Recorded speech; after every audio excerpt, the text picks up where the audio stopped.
సిద్దిపేట జిల్లా దుబ్బాక బస్టాండ్ వద్ద స్వల్ప ఉద్రిక్త వాతావరణం.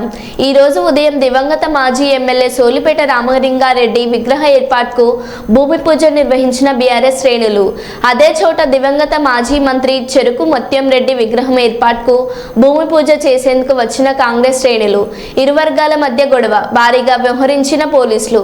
ఇరు పార్టీల నాయకులను సముదాయించి పంపించిన పోలీసులు.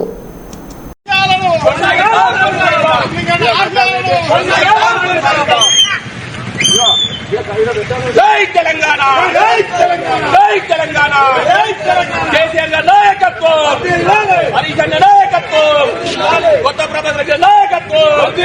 జై తెలంగాణ, జోహార్ తెలంగాణ మన వీరులకు, జోహార్ తెలంగాణ మన వీరులకు. కొనసాగిద్దాం, కొనసాగిద్దాం రామలింగారెడ్డి గారి ఆశయాలను, రామలింగారెడ్డి గారి ఆశయాలను. జై తెలంగాణ, జై తెలంగాణ, జై తెలంగాణ.